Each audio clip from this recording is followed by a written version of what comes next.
Hi everybody, welcome to the General Counselling Podcast with your host this week, Billy Partridge-Nordia. So I sit on the Commerce and Industry team. Joining me here today is Joshua Blake, Managing Director for our interim business services and in-house teams. And we've got Ben here who runs Crafty Counsel. Crafty Counsel are a business that Montresor have partnered with a lot over the last couple of years.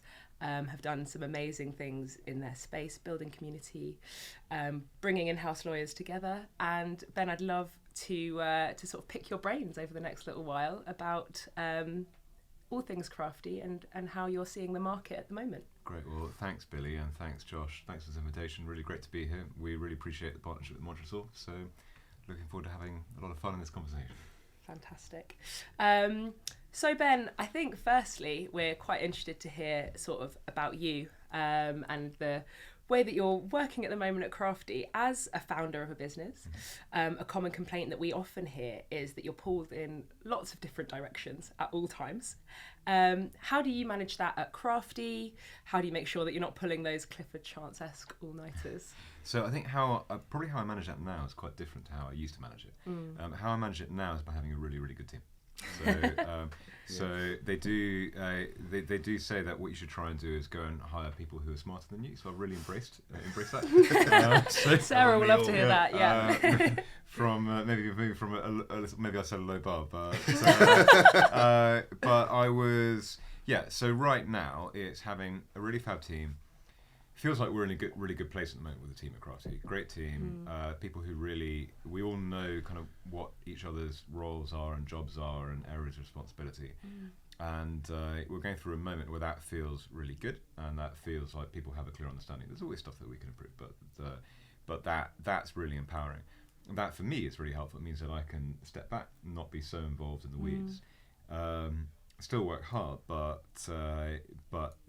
right now it's sort of having that trust that everybody's gonna do what they need to do, and conversely it's really important for them that I give them that trust, because there's nothing worse than having a boss who's just sort of leaning over you all day and sort of in the weeds and pointing at things. You can't micromanage that many people either. Probably right. Be difficult. Yeah, it's not really scalable, and and I think in the past I've probably fallen into that trap, and I've fallen into the trap of thinking that I need almost not having the confidence to step back and thinking I need to show my worth by sort of visibly doing things and creating things. I don't know, writing agendas for events or just doing very visible, busy work. But I think one of the challenges as a founder is that stuff. It's like junk food that you is bad for you, but it's sort of satisfying in the moment. So answering more emails. Doing more meetings, more coffees, more chasing the dopamine of getting the to-do list. Exactly. Yeah. And I did spend weeks and months, and actually they've just been mainly consumed in that sort of stuff. And quite often as a founder, what you don't have is someone who's standing over you saying, well, but where's the 6-month plan, Ben? What are we doing next year? What are we doing strategically? And so having that, you need to have a bit of discipline to realise that, and then step back and give yourself the time to do those things. That's an interesting one. Does anyone hold you to account? Do you have like an NED, or how do you generally just try and manage that yourself? We've got investors, so we've done some angel funding at Crafty. Yeah. So that's one level, and I do like a regular, but I'd say probably not frequent reporting to them. So usually quarterly, in terms of like a written report of this is what's going on. To a great extent, that's a discipline for me. So me having to do that does provide that little bit of oversight. And I guess in common with lots of lawyers, I'm quite a sort of like I'm a person who likes to get gold stars. So so having sending homework to someone and having feedback is quite helpful. So that's sort of one level. Day to day, actually, it's a team. Like we've got quite an open culture, and we, for example, every Monday we have to work together. I think later we might talk about hybrid working, but the way we do it, we have to work together on a Monday, and we have quite an open discussion around what happened last week, what's going to happen this week, how are we doing on various things, and I encourage them to give me like quite a lot of honest feedback. Okay. So, which is great. So, and they're quite like there's usually a lot of laughing in those meetings, so that's a good one. My wife. So amazing. I quite often say to the team, like, I'll come in on a Monday and I'll say, you know what, like I've been thinking. When I say I've been thinking, we know who's really been thinking. Exactly. Okay. Yeah, and literally one of the team the other day did say, look, Ben, this is so great. Do you think that how do you feel about going to do Mari's job for a little while, and she could come and hang out with us? That would be really useful. So yeah, investors, team, my wife. And we've got an advisor in the company, not an NED as such, but a really super guy called James Mays. He used to be a CEO of a actually in some ways similar company but in a different vertical. So a company building community but for product managers called Mind the Product, as in like tech product managers. Quite a few similarities between like our business model and I guess our values and community building to what they were doing with that company.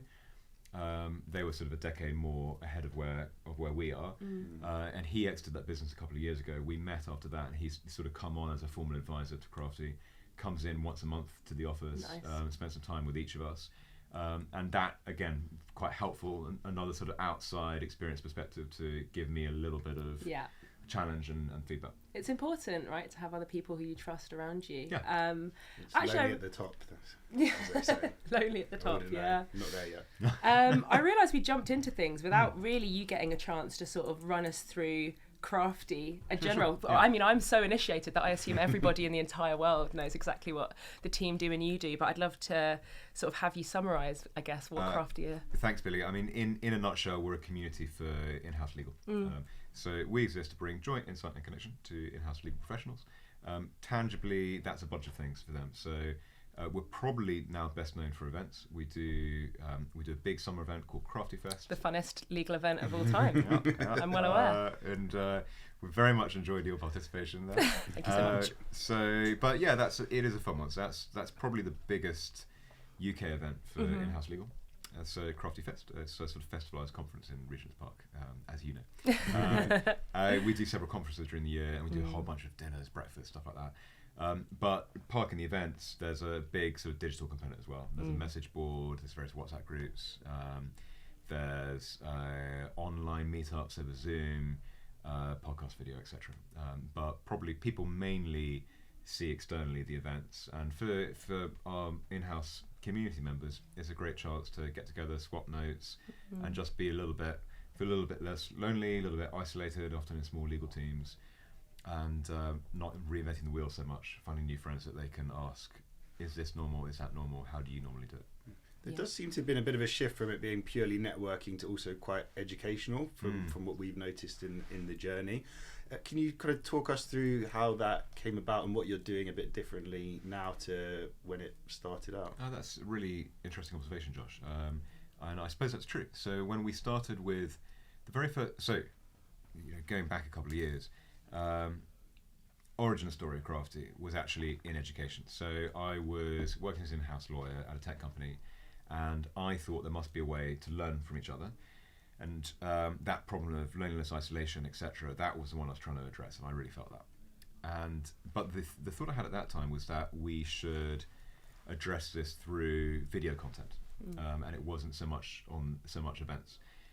Went down that route for a while, and fun enough, it was during COVID that we then pivoted the business, because this incipient video business, our like early fans were saying, that's fine, but actually we really want to meet those people, and that would be really powerful. Hence why we started doing position as a community. We started doing events online during COVID and then in person. So to your question, Josh, like the first in-person things we started doing were taking these online meetups that we had during the pandemic and then bringing them to life. So we went for breakfast, we went for dinner, and they were predominantly networking. But as time has gone by, we've just been adding in more and more content and finding that people do value that. And one of the interesting things for us has been trying to find out where's the balance. So how much do people just want to see each other and hang out and forge new connections, and how much do they want to learn from each other? And if learn from each other, in like from whom and in what format? Do we bring in a law firm? Do we bring in a tech company to talk about what they're doing? Or is it to GCs talking to each other? So that evolution has come from feedback from community members, and we're constantly feeling our way as to what's the right balance over any given event, for example, of how much content, how much networking, etc. Yeah, no, I think I noticed it certainly in the FinTech day. I've learned a lot in that kind of whatever 7-8 hours, more than I'd learned maybe in several meetings. I think that's really useful, and I guess that's in part due to, is it kind of Toby's curation? I know he's helped out a lot on that side of things, but where else have you kind of drawn inspiration on how to put these events together and provide that kind of educational piece? For sure. So within the team, we've got a couple of people who've made such a huge difference. So Toby joined. So for those who don't know him, Toby Hornet. Toby's actually been involved with Crafty in various ways for a few years, but we sort of have been drawing him in over time, and he joined us as our full-time head of community earlier this year, so at the beginning of 2023. He's been fab. So his job is basically delight the community. So he spends all day, every day talking to people, trying to learn from them, learn what they want. He does, I think, often a couple of days a week. Well, he'll just block book Calendly and have rolling chats with people, and we get from him such an insight into what's going on. We get great feedback as well. So we've had great feedback on some events. Just today, he reported, look, I just had a chat with a community member who went to one of our recent conferences, thought some of it was fab, but actually a couple of panels, maybe here's some food for thought. And we all thought, actually, what, that's valid, so we'll learn from that next time. So some of the stuff that we've done has come directly from him. One thing Toby brought in was he attended, I think, some of our earlier conferences and said, look, format-wise, you're doing a lot of sort of the classic thing of having like back-to-back panels. Why don't we try and mix it up a bit? So something you will have seen at FinTech Day is we had Toby at the beginning of the day having everybody in the room and saying, right, I want you to each take a small revision card, and I want you to write on it the thing that is most bothering you right now about your job in FinTech. And then we're going to use those cards to figure out what we're going to talk about in one of the sessions in the afternoon. Wow, okay. And we all vote, so everyone wrote on their card. Amazing. And then we had a process of passing the cards around and voting on which were the best ones. Couldn't be more current, could it? Really super. That's fantastic. And so then that meant in the afternoon he could turn around and say, he didn't just pick the best one, but he said, look, actually, I spent a few hours now looking at these, and basically you might be interested to know that they all pretty much cluster into three areas. Yeah. And that gives everyone in the room such an insight into what everyone else is thinking. So in that case, I think AI was top of mind. I mean, various permutations on AI, but actually that was the bucket. And when Toby showed us the data later, actually that was like 70% of the card said AI. Oh my gosh, I bet. So that was a big one. Lots of stuff around careers. Really interesting in various ways. And the other from that event, I can't remember.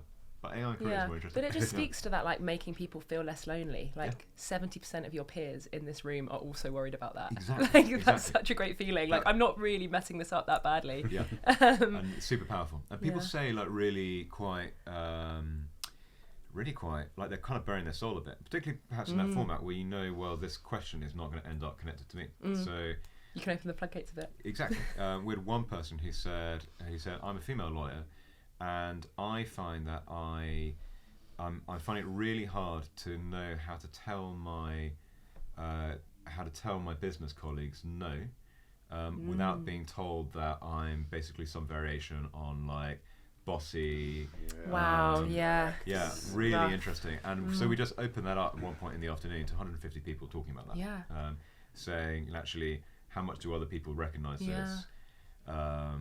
This clear sexism in what she's experiencing. And that's all you can ask for is conversations around those things, right? In a room full of people who do affect change in businesses. So it's a measured effect that you can open that forum up. Yeah. It's amazing. You did mention AI. I'm so glad because I feel like apparently it's a big thing. It's all I talk about. It's not. I talk about lots of other things, but AI definitely this year has been huge. And I think alongside that has come the rise of sort of, especially in the last couple of years, legal tech.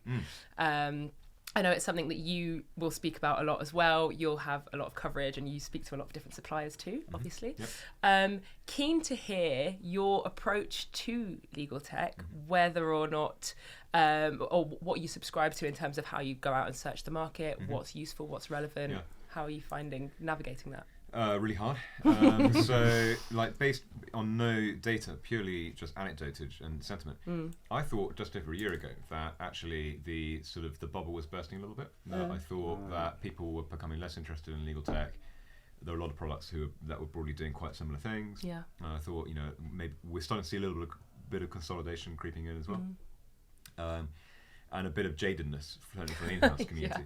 But then Gen AI came along at the end of last year and just seemed to reinflate everything and then some. And I think not without validity. I think Gen AI is a transformative technology. So we are living through very, very interesting days with that. Yeah. It's hard to keep on top of it. Even as a company, where part of our job is to sort of keep our hands in with what's happening across the market. It's really, really hard, and it's hard to do. It's hard to feel that you're not in any time just basically living an anecdote. That it's who you happen to have met, who seems hot, hot so hot right now. But I guess I do have a couple of thoughts, like for maybe in-house lawyers who might be listening to this and thinking, how can they get their heads around AI? Would that, or like, legal tech in general, would that be helpful? Very helpful, yes. So I think, like, quite often it's a bit of truism, but truisms are true.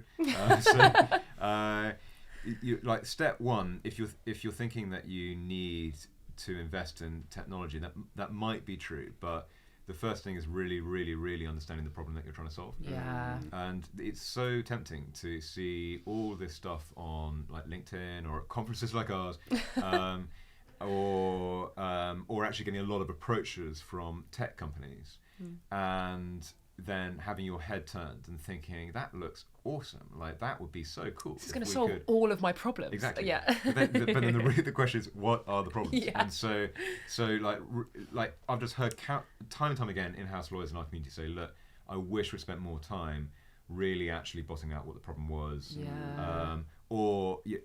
Maybe we knew what the problem was, but how important was it? Like, maybe we were investing too much time and money into solving something when actually there were some bigger things elsewhere where we could have been a bit more impactful. And that's time with your team, that's time with the rest of the business. So understanding how they perceive legal, what their pain points with you are, all that stuff. There's like loads of work to be done before you actually even start thinking about technology.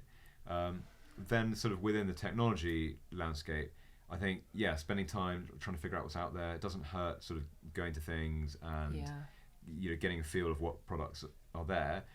But actually, one of the smartest things you can do is talk to other people a bit like you. So once you've got a feeling of, let's say, we need a contract management system, then going to talk to other buyers. Yeah. Right? Referrals are so powerful. Yeah, in all areas of professional life. So be it recruitment. Yeah, exactly. Yeah.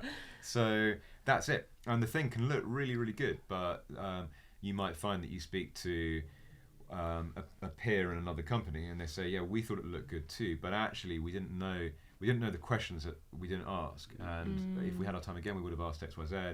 Or it looked great, but it took ages to integrate, or this feature actually was missing. We realized later that was really important. So spending that time on like finding out what others are doing, and bottoming out, like trying to learn from the mistakes of others, that can be really powerful. Because it's so early stage, I guess a lot of it is anecdotal. Like you can only go far. Like we say, the power of the referral, just seeing the roadblocks that other people come up against. It is, and it is also a smallish market. So to some extent, if you've got 3 or 4 people who've played with a particular product, that's not a bad sample set actually. Yeah, no, I was at a Legal Geek earlier this year and I couldn't believe the amount of tech on offer. It was quite funny. No one wanted to speak to me, of course, being in recruitment. So I just glided through the gauntlet of tech providers. But seeing kind of heads of legal and GCs walk through there was a bit like Indiana Jones, kind of trying to work their way through the crowd and the obstacles that were there. So I think my question would be, how do you actually stand out as a provider of services? So similar thing for what we encounter in recruitment. At some point you grow so big from referrals, but then there is that element of cold outreach and looking to expand the business. So at some point you're going to have to be reaching out to people, and it's in such a crowded market difficult to differentiate yourself. So have you heard of good examples of how people do that, or what's been your experience with it? Gosh, that's a really great question. Because you're right, it applies to tech, it applies to recruitment, law firms. You said, well, at some point you have to move past referrals. By the way, on this, I'm not an expert, so it's my sort of gut feeling. Opinion will do. Yeah, but I'll offer an opinion anyway.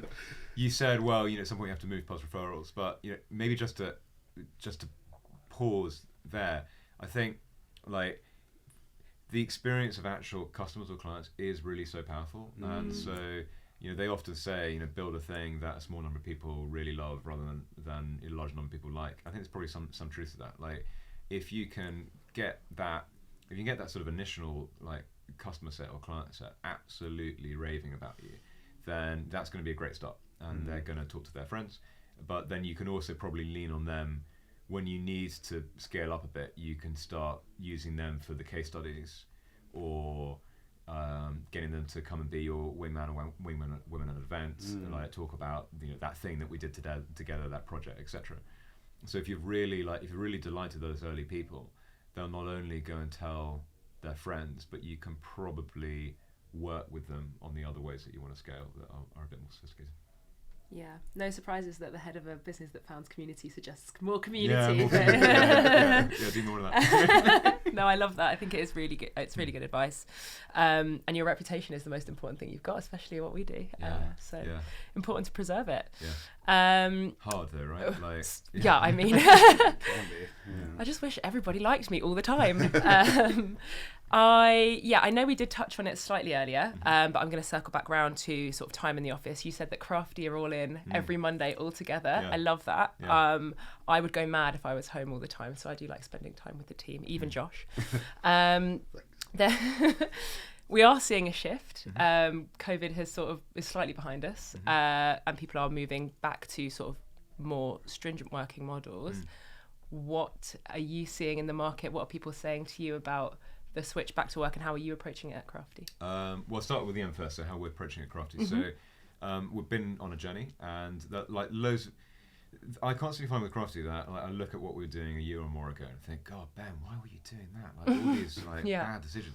And unfortunately, I'm self-aware enough to know that probably in a year's time I'll be doing the same. I'll be listening back to this and thinking, oh God, that's terrible advice. Exactly. But so I think one thing we've managed to do, and maybe it's easier with a smallish team, is where we've landed this year is we've been much more deliberate about what we want to do and why, and that's, I think, still some good stead. So if we go back to 2022 and 2021, so we were remote first. We'd come together every once in a while in person, but we were very inconsistent about when that would be. So we went through a phase of saying, well, it's once a month, we'll do a team day. But actually, one thing I discovered on my leadership journey is routines and predictability are really, really helpful, and like wasting people's brain space on things that they don't need to be wasted on is a really bad idea. So we had like a whole Slack channel which was just debating okay, this month when we say it's once a month, is it a Tuesday or is it a Wednesday? Because I've got a haircut and I actually need to be in town this day. And then you get to the Monday and someone says, I thought you said Chancery Lane, up at the place in Tottenham Court Road. Gosh, yeah. And just round and round and round. And all for 1 day a week in the office. And so then when we came to 2023, I said, right, we're done with that. We are going to do at least 1 day, and it's going to be the first day of the week, and we're going to do that, and it's going to be our we're going to do the team meets. We'll do as many one-to-ones as possible. So all of that stuff that was the whole week had been filled with little one-to-ones and stuff. So all the internal stuff, let's try and get 90% of it all crammed into that day. And everyone also has to accept that you're going to send very few emails on that day. And, sure. But that's okay. Tuesday is the day for the action and the follow-up, but Monday as much as possible, then we'll do all the internal things.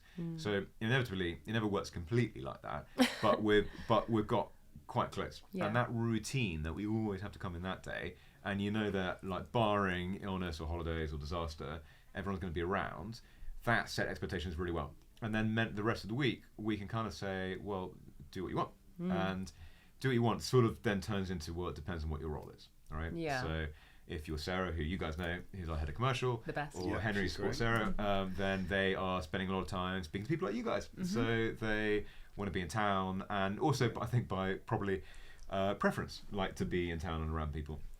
some of the rest of the team are more home birds, and that's also okay. So as long as we sort of do that stuff, we've identified the bits that we need to be together for, and we've identified other days where you can, as a professional, you can make your own choice based on like what's appropriate for you and your role.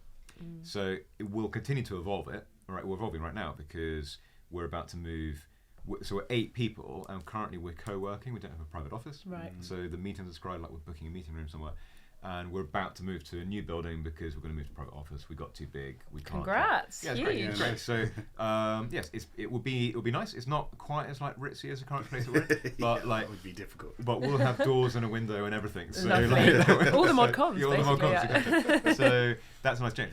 So then, what's the relevance of that to the rest of the market? I guess one thing I feel like we've tried to do, and I'm not saying we're perfect, but at least we're trying, is to say, well, in our case, like why in person, why remote, like what's in person good for, let's try and max out on those things rather than like everyone go into the office and spend all day on Zoom calls with other people in their offices, but actually you're just on Zoom calls, and it's so easy to end up in that situation. So but it's obviously easier to do that if you have a small team or small company and you can kind of make those decisions together. Does that help?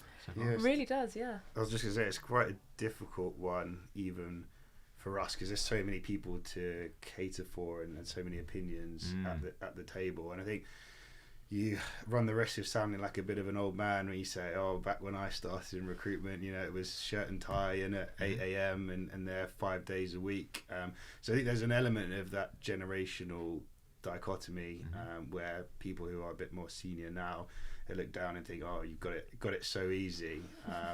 So I think that's something that we've noticed a lot of clients are sort of struggling to strike a good balance on at the moment. I'm really interested in your opinion on this because you guys are seeing what's happening in the recruitment market, and in particular like supply and demand. Like I'm constantly wondering all the stuff that you hear about, you know, millennials, Gen Z, etc. Sure. Like how much is this? Like how much is it a general like a cultural difference versus actually it's just like where is the balance of power lying as between employee and employer? So like right now, such a good question. Are candidates pushing for remote, or they increasingly as with everything, there's a spectrum, and there are people who absolutely can't stand to work from home, and there are people, you know, that will always exist. I think when a client comes to us now and tells us it's 5 days a week in the office mandated, we all sort of grimace slightly as we take it to market because it's a harder sell. People have, I think it's about, you know, what you're describing at Crafty seems like a mature approach to the way that people need to do their job.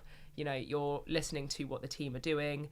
Everyone's responsible for their workload, and that works for you guys. And I think that's what people are looking for, that sense of, you know, a mature approach to the way that they operate. And are they a trusted advisor to the business? And do you think that they would be able to do their job properly at home? And oftentimes is the case they can.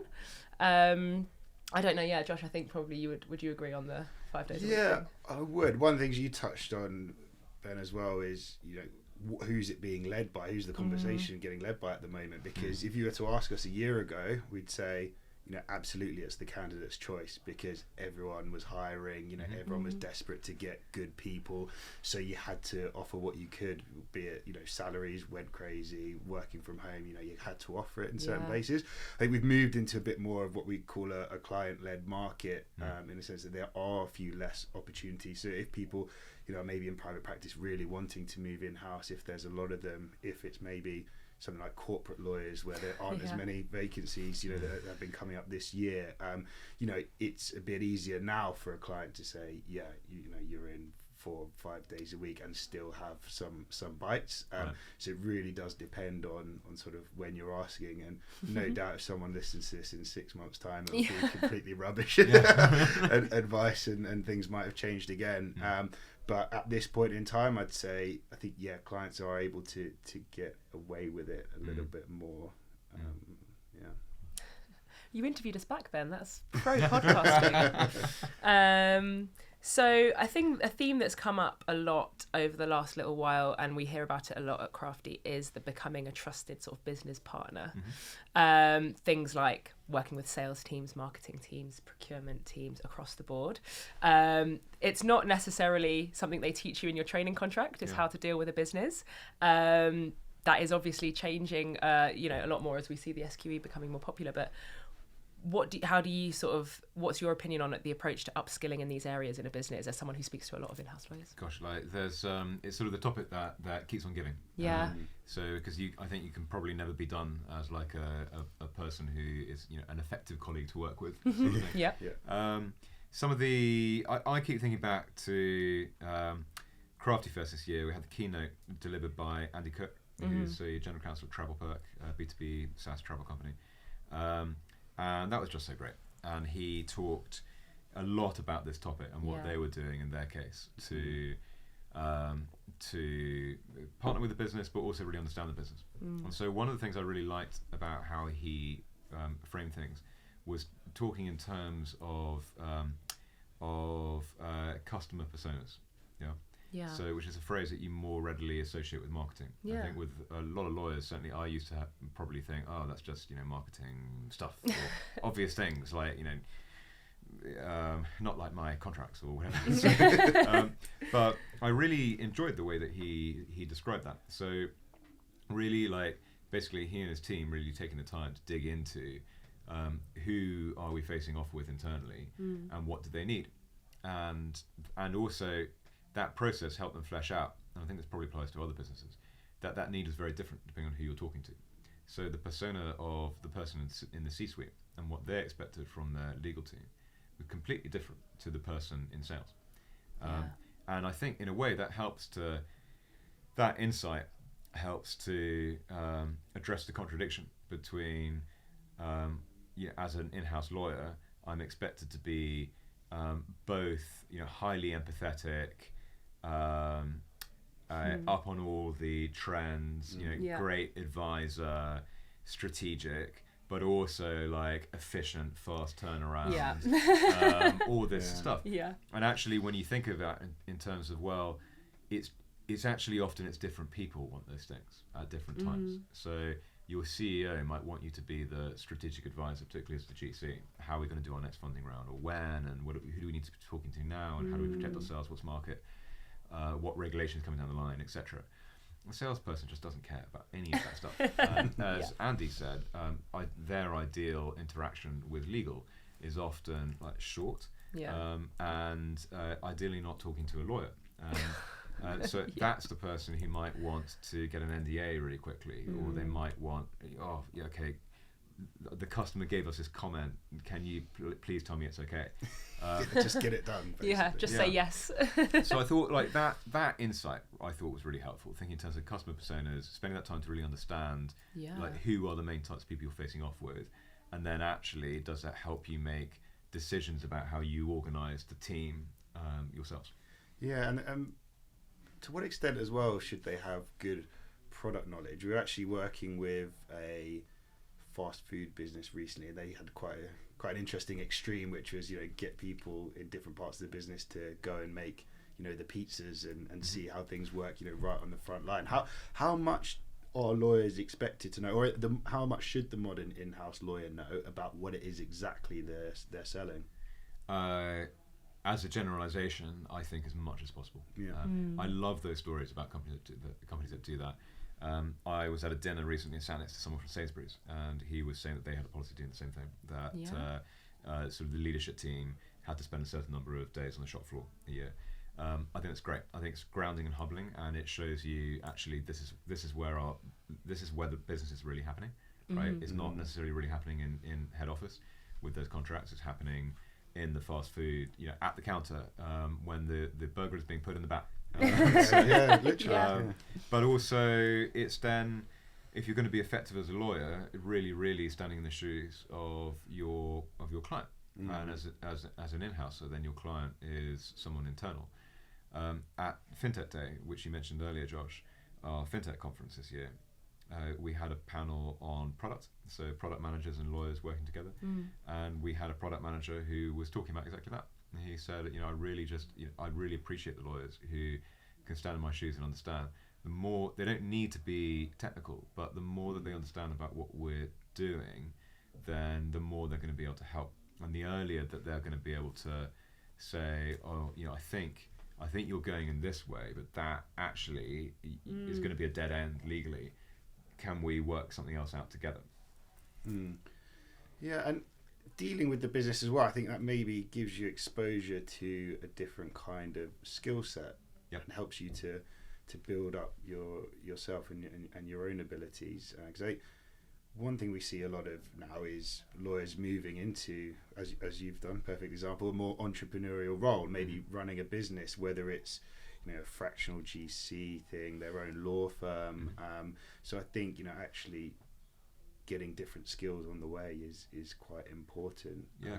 I'd be interested to know kind of how you did that, because typically Clifford Chance, then in-house with Global Fashion Group, obviously you got good experience from those roles, but I'm guessing there wasn't much financial forecasting, trying to get funding and these kind of sales and marketing type stuff. So yeah, how does one upskill on that? Yeah, I think it's a great question. Just on the overall point of in-house lawyers working with different types of business functions, completely agree with you. I think actually a lot of the reason why people want to move in-house and why they're really excited when they do move in-house is because they get to work with all these different types of people. And quite often you hear no diss of private practice at all, but you hear a lot of ex-private practice lawyers saying, you know what, I worked with lawyers all day, and I'm a lawyer and I do love being a lawyer, but my interaction was 99% talking with other lawyers. And in-house I'm often like the only one with the legal knowledge, which is a bit scary, but then I have to talk to all these other people and they look at the world in a really, really different way. And that's quite grounding, but also quite exciting. So, and I felt like that when I was an in-house lawyer. So then in terms of your question about how, like, skills, if you, like learning entrepreneurial skills, or like if you want your career to go in a different way, yeah, I think like learning from as much as possible from all the other people around you. I think I hadn't really thought about it, but it's probably true that I probably, at least in terms of self-confidence, would have found it harder to jump directly from Clifford Chance to start my own business, surely, than from in-house. Definitely. And I think that probably was to do with having worked with a whole bunch of different types of people. Just like little things, but they stick with you. Like, I remember I worked quite closely with our CFO and when I was in-house, and I quite often I had to calculate something, right? And I'd go to him with I'd rather have written it out on a piece of paper. And he would be like, back of a fag packet. Yeah, I thought that was okay. Look, I've done my sum. And he'd say, well, come back to me when you've got a spreadsheet. And even just stuff like that, like basic things where okay. And then actually that forced me to develop some basic Excel skills. Same thing working with marketeers. Fundraising was an interesting one. I literally remember thinking, look, the bare bones of raising an angel funding round, because when I was in-house, I worked in a tech company. We did a couple of big VC rounds, and the mechanics are the same. They basically are the same. And I thought, well, actually, I think I know how to do that. That bit, I reckon I can do it. The danger then is actually though, you end up gravitating towards the things that you're good at. So I found funding rounds, for example, I found I probably ended up maybe raising money too early with Crafty, and quite possibly because it was a thing that I knew how to do. Okay. And I could get a big, I could sort of tick, I've done that, and feel like I'm doing useful things. Yeah. Whereas shying away from the things where I didn't even know where to start, which is probably really, really business planning and really right, sure. One of the quite cool things about the investments within Crafty Counsel is, am I right in thinking it's a few members and people who are actually involved with the community? I think that's maybe slightly different to how a lot of other businesses fundraise. Could you maybe speak a little bit to kind of how that came about, or what your experience was like? Yeah, what we haven't done, for example, we haven't done a crowdfunding, which I thought about, and a business like ours might choose to do. Could look in the future, and crowdfunding I think can be quite useful when you've got a member base or a customer base, and then you really galvanise them around the mission. So that, for obvious reasons, sort of had that made me. It gave me pause for a while, thinking, well, should we do that? But we've raised sort of angel money over time.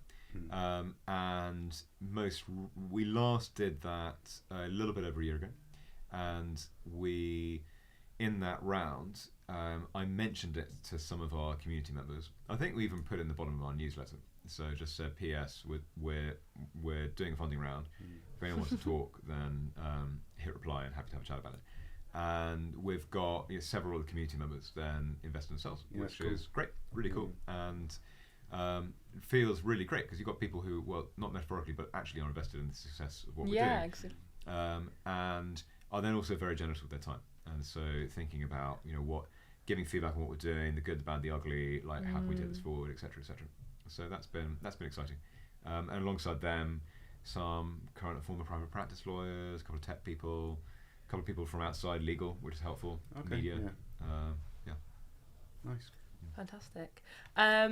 So as we sort of come to the end of a few of our questions here, I wanted to round up on what I think people would really want to pick your brains on, which is, what is your biggest tip as someone who was a lawyer who's left private practice and moved in-house successfully? In doing that, obviously joining Crafty is going to be high on the list, but what else would you say is the best way to approach something like that? I'm going to choose my words carefully on this one. That I'm really delighted with where I am now, and I also had a really great experience as an in-house lawyer at the company that I work for. Yeah. But I don't know if my decision making about making that particular move at that time was quite right. So actually, the in-house move, it was lots of fun. I met lots of great people. Had a really good experience for about 3 years. But I think if I had my time again, I might have approached it a little bit differently, despite all of that. What would you have done differently then? Well, I was really reactive. I was like, I liked. It wasn't that I was unhappy at Clever Chance, but I think I was about 4 years qualified. Yeah. I had realised that I probably didn't want to jump on the partnership track, and I wanted to do something else. I'd done an in-house comment, so that's a tip. I think that's a good one to do. A great one. Yeah, so done that, like that, and I knew I probably wanted to leave. But I became really reactive instead of proactive. Sure. So I remember, like, night after night, I'd be sitting there at like midnight drafting something, and then I'd be like looking at the lawyer's career page and like seeing all these jobs which looked completely identical, and then like writing to them. And I think if I had my time again, I would have done it differently. I would have found a couple of recruiters who I thought really. Like, we didn't even pay you to say this. No, well, it's true. So find a couple of people who you really trust and are also have roles in the right sector. Yeah. Yeah. So I guess actually step one is figuring out what do you really, really want. Yeah. And I think I knew what I really wanted at that time. It was like I really wanted to do was go work for a VC fund. So I was like waiting for the job ad for in-house lawyer at VC fund, ideally with like 3-4 years of experience for a Magic Circle firm, ideally one at Canary Wharf, maybe sitting on the 23rd floor. So amazingly, that specific job never sort of materialised. So I think developing those recruiter relations is important. But I think like what I could have done, having figured out the sort of thing I wanted to do, I could have, and encourage other people to, then like make a long list, right? Okay, well, what are those businesses? So you like write down on a spreadsheet what are the sorts of businesses that you'd like to go and work for.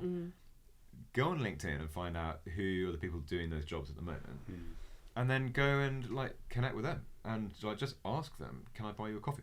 And I think in my head I had this feeling of, well, I need to like that person will think I want their job, or that I'm asking them to find me a job, or I need to wait until they've left because actually I do want their job. But I think what I would have done is just said, well, like if you just write to someone and say, listen, I think your path looks really cool. I really would love to do something similar. Can I buy you a coffee and like just ask you a bit about it? Yeah. Then you'll probably like people tend to be flattered by that sort of thing, and you'll probably come away with like 3 or 4 other people who they suggest you should go and talk to these guys. So I didn't do that, and I think I would strongly recommend people do that sort of thing, which is basically like sometimes people say in the abstract like use your network, but that's my like more concrete way of saying like use your network really proactively. So plan, figure out where you want to be, and just try and meet those people. And that's probably a better use of time than just hoping that something's going to turn up. As the founder of Montresor says, good things happen when you meet people. Well done for getting that in. Bingo. So. I think a good analogy for what you were saying about kind of waiting for the right role to come up is, I think what I say to anyone who's thinking about speaking to recruiters, they're looking passively, LinkedIn, whatever, job boards.